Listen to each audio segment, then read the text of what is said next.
오늘 보신 말씀은 로마서 8장 31절로 34절입니다. 다 같이 일어나서 한 목소리로 읽도록 하겠습니다.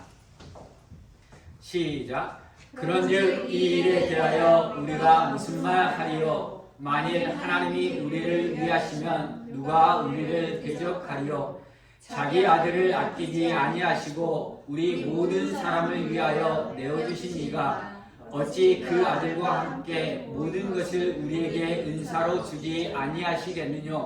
누가 능히 하나님의 택하신 자들을 송사하리요? 의롭다 하신 이는 하나님이시니 누가 정죄하리요? 죽으실 뿐 아니라 다시 살아나신 이는 그리스도 예수시니 그는 하나님 우편에 앉아 계신 자요 우리를 위하여 강구하시는 자신이라. 아멘.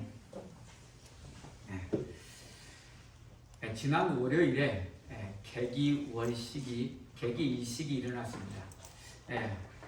이번에 계기일식은 100% 달이 해를 가리는 계기일식이었습니다. 그래서 이슈가 많이 됐고 그것을 보기 위해서 수많은 사람들이 몰려들었고 계기일식으로 인한 경제적인 효과가 약 8조 원 정도 된다고 이야기합니다.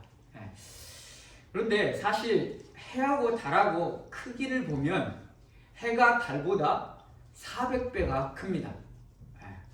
400배가 더 큰 해를 어떻게 400배 작은 달이 가릴 수 있는가? 이것은 달이 해보다 400배만큼 가까이 있기 때문에 가릴 수 있습니다.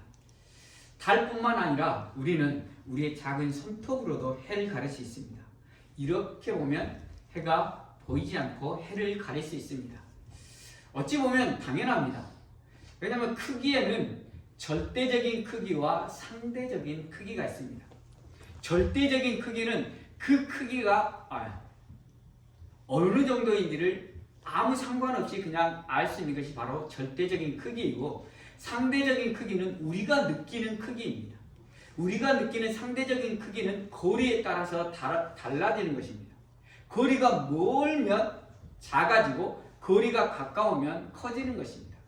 그래서 400배나 큰 해를 달이 가릴 수 있는 것도 달이 400배 가까이 있기 때문에 400배 큰 해를 완벽하게 가릴 수 있었다는 것입니다. 이것을 보면서 우리가 하나님에 대해서, 하나님은 우리가 전능하신 하나님, 무소부지하신 하나님, 위대하신 하나님, 하나님은 얼마나 큰 하나님이십니까? 측량할 수 없는 하나님이십니다.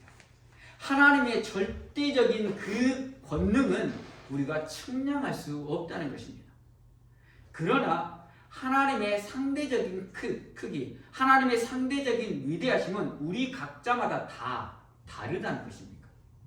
어떻게 다를까요? 우리가 얼마만큼 하나님께 가까이 있느냐에 따라서 하나님의 크기가 결정된다는 것입니다. 우리가 하나님께 가까이 있는 사람들은 하나님의 그 위대하심을 우리가 고백하며 나아갈 수 있을 것입니다.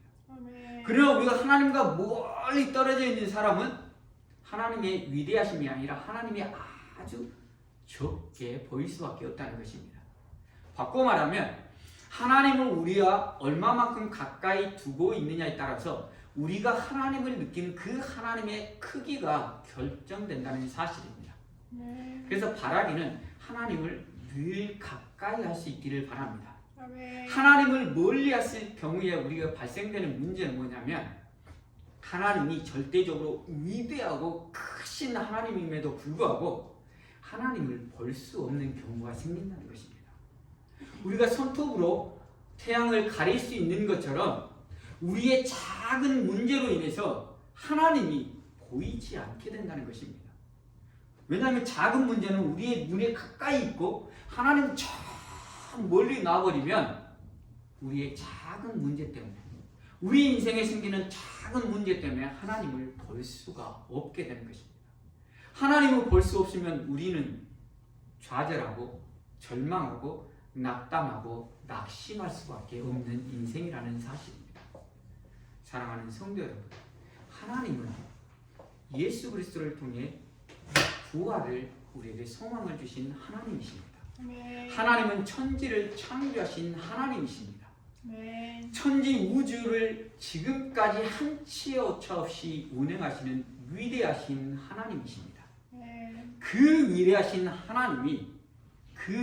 하나님을 우리 인생에서 그대로 느낄 수 있도록 하나님께 조금씩 가까이 나아가는 저와 여러분이 될 수 있기를 간절히 소원합니다. 아멘. 우리에게 문제가 있을 때 그 문제 너머에 계신 하나님을 우리가 바라볼 수 있도록 늘 하나님과 가까이 갈 수 있는 훈련들을 할 수 있기를 바랍니다. 오늘 말씀을 통해서도 하나님이 얼마나 위대하신 분이신지, 하나님이 얼만큼 우리를 사랑하시는 분이신지를 깨닫고 우리의 문제 가운데서도 하나님을 바라보는 믿음 가지고 넉넉히 이기며 승리하는 저와 여러분이 되기를 간절히 소원합니다. 아멘. 오늘 본문의 말씀은 로마서입니다. 로마서는 바울의 다른 서신과 조금 다른 유형의 서신입니다. 바울의 다른 서신들은 그 교회에 있는 문제들에 대해서 어떻게 하나님 믿는 백성이 그 문제들을 해결하며 나아갈 것인가, 그 문제 가운데서도 어떻게 믿음으로 나아갈 것인가를 기록한 반면에, 로마서는 바울이 한 번도 방문해 보지 않은 교회이기 때문에 로마서는 바울이 가지고 있는 자신의 어떠한 신학적인 사상들을 정립해서 기록하고 있습니다. 그래서 로마서는 어떻게 보면 신학적인 서신이라고 볼 수 있습니다. 그래서 로마서를 공부하면 우리가 믿는 하나님에 대해서, 그리고 우리의 구원에 대해서, 구원을 어떻게 하나님께서 이루어 가실 것인지에 대해서 신학적으로 정립될 수 있다는 사실입니다. 그렇다고 해서 로마서가 완전히 신학적인 교리적인 책이냐? 또 그렇지만 않습니다. 신학적인 교리 위에 어떻게 살아가야 될 것인가를 대해서 바울이 간절한 마음으로 기록하고 있다는 것입니다. 그리고 로마서를 기록한 시기가 바울이 예루살렘을 거쳐서 로마를 통해서 서바나로 가기 위해서 바울이 로마서를 기록하고 있습니다. 그런데 바울이 예루살렘으로 갈 때 환상을 통해서 바울이 붙들릴 것이라는 환상을 들었습니다. 바울이 붙들릴 것이라는 환상은 단순히 감옥에 간다는 환상이 아니라 붙들려서 죽임을 당할 것이라는 예언이었습니다. 그것을 알매도 불구하고 바울은 예루살렘으로 갔고, 그리고 로마를 통해서 서바나를 가서 자기의 생을 마감할 것을 생각했습니다. 그렇기 때문에 어떻게 보면 로마서는 유언적인 서신이라고 볼 수 있습니다. 바울이 자기가 가지고 있던 그 받았던 하나님의 은혜와 어떻게 하나님께서 우리를 사랑하셨는지에 대해서, 그리고 그 사랑을 받고 있는 우리들이 어떻게 살아가야 될 것인가에 대해서 아주 정확하게, 적나라하게 기록한 책이 바로 로마서입니다. 그래서 권면하기는 오늘 예배가 끝나면 집에 가서 일주일 동안 로마서를 한번 천천히 정독해 볼 수 있기를 바랍니다. 정독을 통해서 로마서를 통해 주시는 하나님의 은혜를 우리가 서로 경험할 수 있기를 바랍니다. 오늘의 본문의 말씀의 8장은 로마서 중에서도 가장 핵심적인 내용이 들어있는 부분입니다. 31절을 우리가 한번 보겠습니다. 그런즉 이 일에 대하여 우리가 무슨 말 하리요? 하나님이 우리를 위하시면 누가 우리를 대적하리요? 이 일에 대하여, 이 일은 하나님께서 우리를 구원하시고 그 구원을 이루어 가시는 것에 대한 이야기입니다. 간단하게 이야기하면 28절이 그것을 이야기하고 있습니다. 우리가 알거니와 하나님을 사랑하는 자, 곧 그 뜻대로 부르심을 입은 자들에게는 모든 것이 합력하여 선을 이루느니라. 하나님께서 선택한 자는 어떻게 되든 하나님께서 그 구원을 이루신다는 것입니다. 하나님께서 선택해서 하나님의 자녀라고 선택된 자녀는 결국에 하나님의 자녀로 영원한 천국으로 인도하여 주신다는 것입니다. 이것을 신학적인 용어로 이야기하면 성도의 견인이라고 이야기합니다. 성도는 한번 예수 그리스도를 통하여서 구원받은 성도는 하나님이 끝까지 지키셔서 영원한 천국으로 인도해 주신다는 것입니다. 그래서 이것을 성도의 견인을 표현할 때 하나님은 추격하시는 하나님, 쫓아다니시는 하나님이라고 표현합니다. 그래서 우리가 어디에 있든지, 혹 우리가 하나님을 믿다가도 우리가 잠깐 동안 하나님을 섬기지 못하고 죄악 가운데 빠져있는 그 순간에도 하나님은 우리를 끝까지 추격하셔서 우리를 구원으로 인도하여 주신다는 것이 바로 성도의 견인입니다. 아멘. 하나님께서 우리를 구원하여 주시는 그 일에 대해서는 우리가 할 말이 없다는 것입니다. 왜냐하면 하나님이 분명하게 이루실 것이기 때문입니다. 네. 그러함에도 불구하고 우리의 대적자들은 우리를 대적한다는 것입니다. 근데 우리의 대적자들은 우리는 두려워할 이유가 전혀 없다는 것입니다. 네. 왜냐? 하나님이 우리를 위하신다고 하셨기 때문에. 네. 그 하나님이 우리를 어떻게 위하시느냐? 그 다음 절 보겠습니다. 32절입니다. 자기 아들을 아끼지 아니하시고 우리 모든 사람을 위하여 내어주시니가 어찌 그 아들과 함께 모든 것을 우리에게 은사로 주지 아니하시겠느냐? 하나님은 우리를 사랑하십니다. 하나님은 우리를 사랑하시는데 어떻게 사랑하십니까? 자기 아들을 아끼지 아니하시고 우리에게 주셨다라고 이야기합니다. 창세기 22장에 보면 아브라함이 그 아들 100살 돼서 얻은 아들 이삭을 하나님께 바치는 장면이 나옵니다. 그리고 하나님은 그 자신의 아들을 바치는 아브라함의 믿음을 보시고 믿음의 조상으로 삼아주셨다는 사실입니다.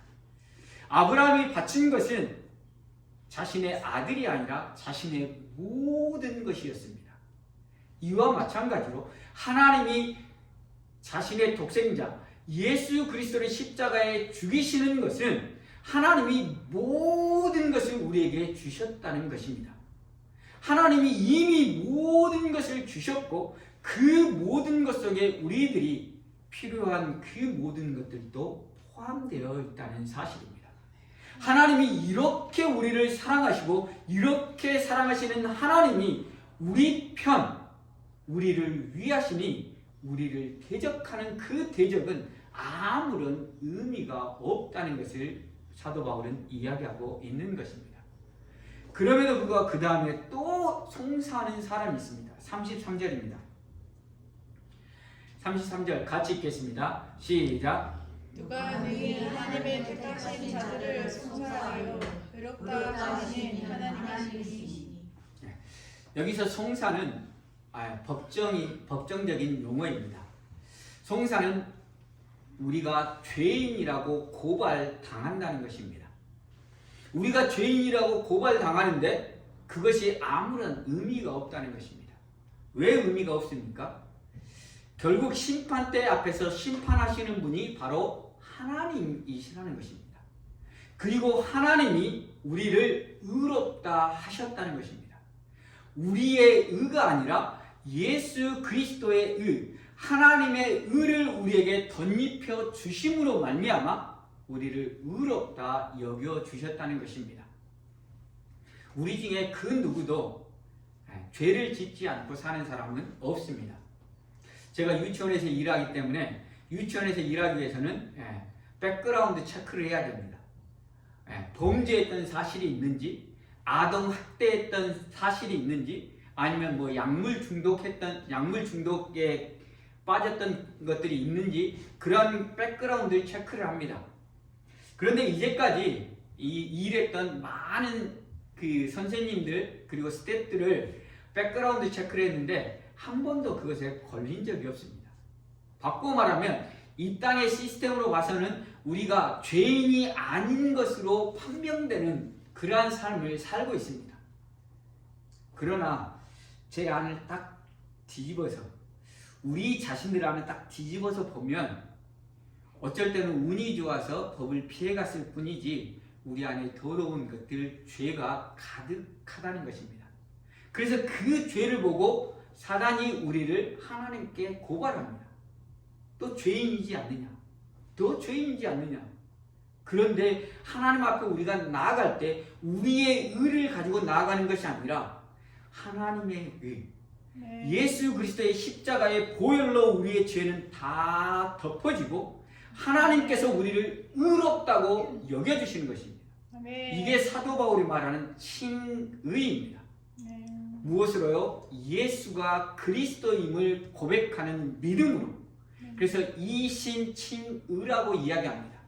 예수가 그리스도라고 고백하는 자들마다 예수 그리스도의 보혈로 우리를 덮어주시고 우리가 하나님의 의로 덧입혀지고 하나님이 최후의 심판대 앞에서 너는 의인이다, 의롭다고 여겨주신다는 것입니다. 네. 그러므로 우리를 고발하는 이 송사도 아무런 의미가 없다는 것을 이야기하고 있는 것입니다. 네. 33절을 보겠습니다. 죄송합니다. 34절입니다. 누가 정죄하여 죽으실 뿐 아니라 다시 살아나신 이는 그리스도 예수시니 그는 하나님 우편에 계신 자요 우리를 위하여 간구하시는 자신이라. 네. 그럼에도 불구하고 우리 안에 죄가 있기 때문에 우리는 죄책감에 시달릴 수밖에 없습니다.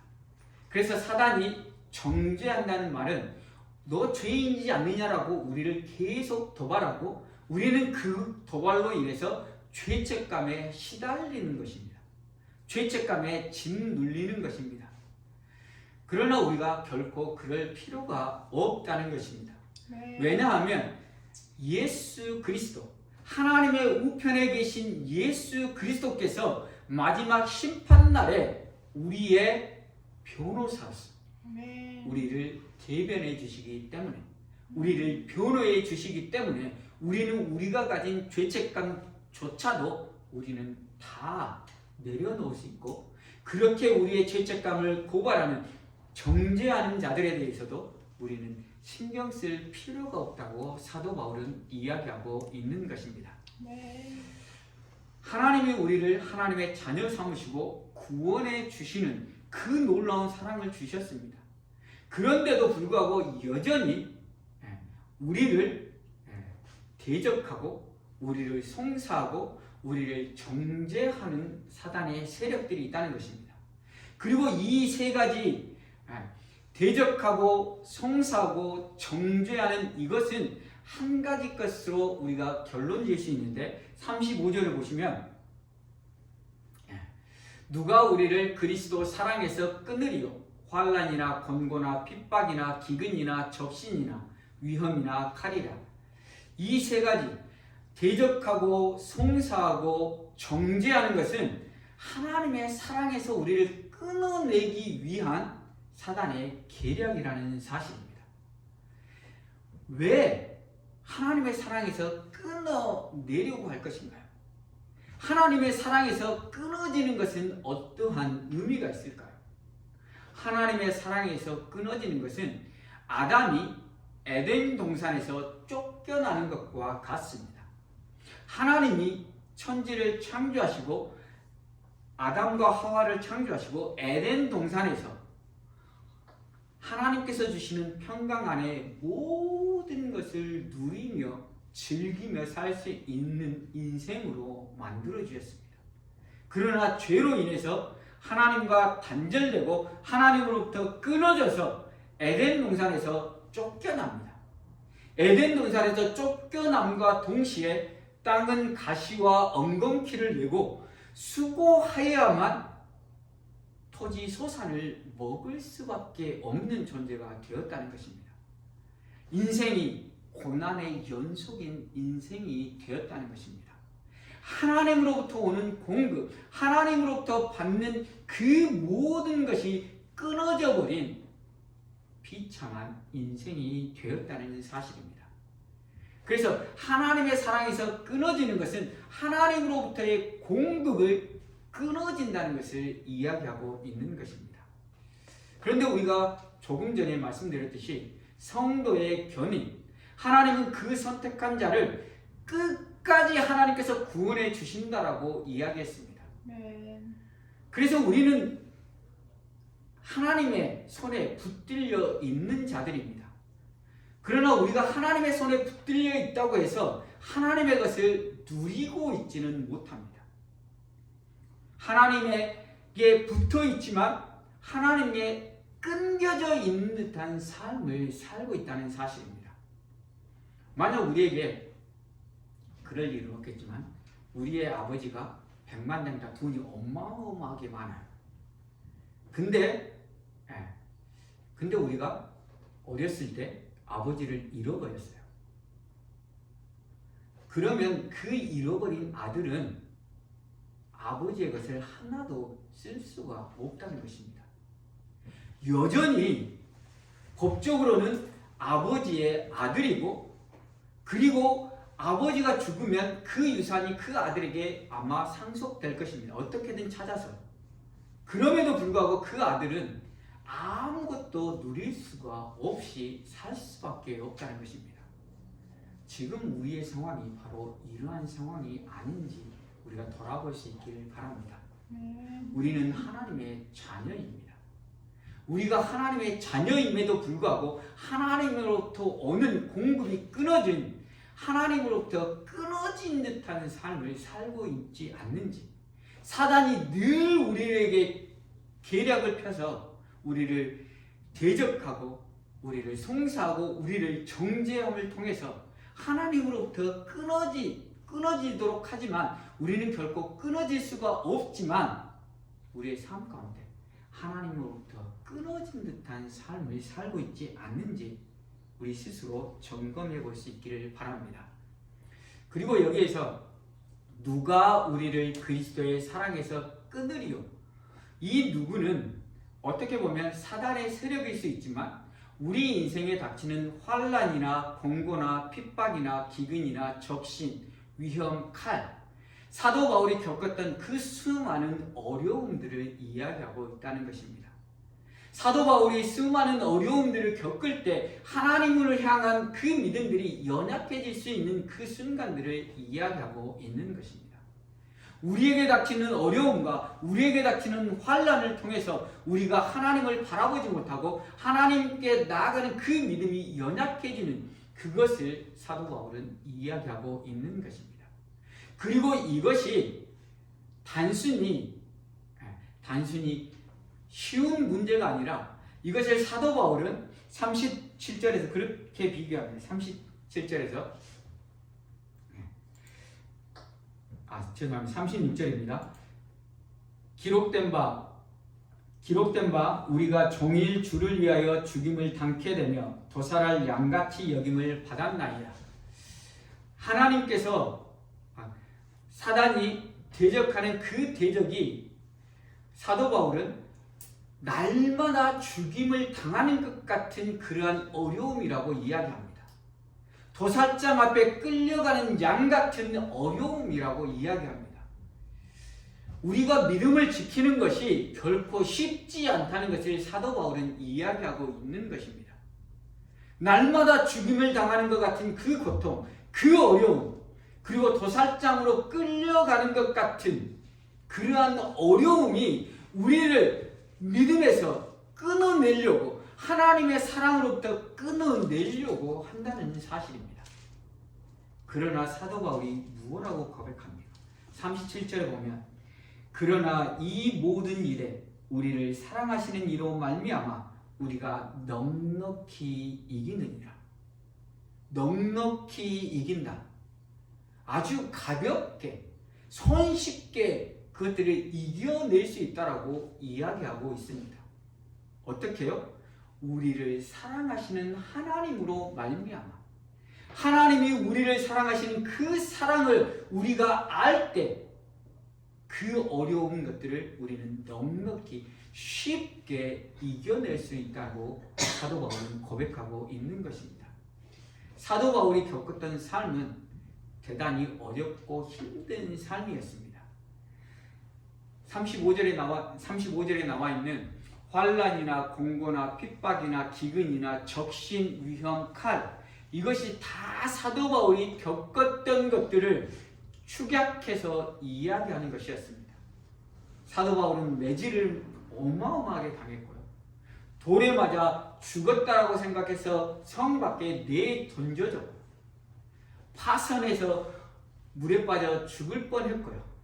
굶어서 죽을 뻔했고, 그 다음에 수많은 유대인들의 죽임을 여는 위협에 빠지기도 했었습니다. 그 많은 어려움들이 자신이 날마다 죽는다는 종일 주를 위해 죽임을 당하는 것 같은 그러한 표현을 사용할 정도로 사도 바울의 삶이 어려웠습니다. 그럼에도 불구하고 사도 바울이 그것들을 넉넉히 이길 수 있었던 것은 하나님의 사랑이 있었기 때문입니다. 사도 바울이 하나님과 가까이 있었기 때문에 그 위대하신 하나님 그대로 받아들였기 때문에 사도 바울은 그것들을 넉넉히 이길 수 있었다는 사실입니다. 말씀을 준비하면서 제 자신에게 하나님의 사랑이 얼마나 큰 것인가를 생각해 보았습니다. 하나님의 사랑은 정말 위대하다는 것들을 다시 한번 실감했습니다. 가끔 제가 차를 몰고 다니기 때문에 시간이 급하면 그렇게 기도합니다. 하나님, 주차할 수 있는 자리를 주십시오라고 기도를 합니다. 그러면 주차할 수 있는 공간이 생깁니다. 오늘도 하나님께서 저에게 간증을 하라고 이 교회 앞에 주차할 자리를 주셨습니다. 이뿐입니까? 죽음의 위험에서 하나님 나를 건져 주십시오라고 기도하면 하나님이 건져 주시는 하나님이십니다. 그리고 우리의 인생에 참으로 어려운 환경 가운데서 하나님 어렵습니다. 도와주십시오라고 말하면 하나님 반드시 도와주시는 분이십니다. 그리고 나의 실수로 인해서 관계성이 무너졌을 때 하나님 내 힘으로 어떻게 할 수 없습니다. 하나님 도와주십시오라고 기도하면 하나님께서 회복시켜 주시는 하나님이십니다. 그 하나님이 계시기 때문에 목사로 지금 시대의 목사로 사는 것이 결코 쉽지 않음에도 불구하고 은혜 가운데 살 수 있는 것은 그 하나님이 나의 하나님이시기 때문에 그 하나님이 내 인생을 한치의 오차 없이 인도해주고 계시기 때문입니다. 사랑하는 성도 여러분, 그 하나님의 사랑을 느낄 수 있기를 바랍니다. 절대적인 하나님은 온 우주를 창조하시고 온 우주를 한치의 오차 없이 인도하시는 분이 바로 하나님이십니다. 그렇다면 내가 느끼는 상대적인 하나님은 어떠한 크기의 하나님이십니까? 내가 느끼는 상대적인 크기, 내가 얼마만큼 하나님 앞에 가까이 가 있는가, 우리의 신앙들을 점검해 볼 수 있기를 바랍니다. 우리가 하나님 앞에 가까이 가면 가까이 갈수록 온 우주를 창조하신 하나님, 온 우주를 한치의 오차 없이 인도하신 하나님, 그리고 그 하나님이 독생자 예수 그리스도를 십자가에 죽이시고 우리를 구원하실 뿐만 아니라 예수 그리스도를 죽은 자 가운데서 살리시고 부활의 소망을 주신 그 하나님이, 그 위대하신 하나님이 내 하나님, 나를 여전히 사랑하셔서 내 인생을 한치의 오차 없이 인도하시는 하나님, 나의 작은 신음에도 응답하시는 하나님, 내가 외로워했을 때 하나님 와서 만져주시고 위로하여 주시는 그 하나님, 그 하나님을 우리가 고백할 수 있기를 바랍니다. 그 하나님께 가까이 나아갈 수 있기를 바랍니다. 그래서 바라기는 사도 바울처럼 그 어려운 환경 가운데서도 날마다 죽임을 당한다라고 느낄 수밖에 없는 그런 환경 가운데서도 하나님의 위대하심, 하나님께 가까이 감으로 말미암아 그것들을 쉽게 넉넉히 이길 수 있는 믿음 가지고 나아갔던 것처럼 우리가 늘 하나님과 가까이 갈 수 있기를 바랍니다. 늘 하나님과 가까이 가는 것은 어렵지 않습니다. 늘 하나님을 인지하고 사는 것입니다. 늘 하나님을 바라보는 것입니다. 하나님 도와주십시오. 하나님 내 인생이 어렵습니다. 하나님 도와주십시오라고 하나님 앞에 나아가고 하나님은 믿음의 눈을 들어 하나님을 바라보면 하나님은 응답하시는 하나님이십니다. 네. 그 하나님을 우리가 찬양하고 기도하며 나아가도록 하겠습니다. 이 시간 우리가 말씀을 생각하며 기도하는 시간 갖도록 하겠습니다. 우리가 이 땅을 사는 것이 결코 쉽지 않습니다. 사도 바울이 고백한 것처럼 날마다 죽임을 당하는 것과 같은 도살장으로 끌려가는 양과 같은 그러한 삶임에도 불구하고 사도 바울이 넉넉히 이겼습니다. 하나님을 가까이 함으로 말미암아 하나님의 큰 놀라운 사랑을 날마다 새롭게 함으로 말미암아 이겼습니다. 오늘 우리도 우리의 어려운 삶 가운데 주님을 바라보기를 원합니다. 하나님 바라보기를 원합니다. 하나님의 사랑을 덧입고 나아가기를 원합니다. 이 시간 나같이 주여 외치며 기도하며 나아가도록 하겠습니다. 주여 하나님 아버지 감사합니다. 하나님 우리를 사랑하셔서 우리를 구원하여 주시고 우리에게 부활의 소망을 주시니 너무 감사합니다. 하나님의 그 사랑이 얼마나 놀라운지요. 사도 바울이 죽을 것 같은 그런 고통 가운데서 아버지 날마다 죽임을 당하는 그런 고통 가운데서 사도 바울이 넉넉히 이긴다라고 쉽게 이길 수 있다라고 말하는 것은 하나님이 계셨기 때문입니다. 그 하나님의 사랑을 날마다 경험하며 살았기 때문입니다. 아버지 하나님 오늘 우리도 하나님 사랑을 경험하기를 원합니다. 하나님 바라보는 믿음으로 나아가기를 원합니다. 천지를 창조하신 하나님 위대하신 그 하나님 아버지 우리의 가까이 나아가서 그 위대하신 하나님이 나의 하나님이라고 고백하고 그 하나님의 사랑을 날마다 경험하는 우리의 삶이 될 수 있도록 은혜를 베풀어 주옵소서. 그래서 우리의 문제 가운데서도 하나님 그 문제로 인해서 낙심하고 낙심하는 것이 아니라 그 문제를 넉넉히 이기며 승리하며 나아가는 우리 모두가 될 수 있도록 은혜를 베풀어 주옵소서. 그런 놀라운 은혜가 있기를 간절히 소원합니다.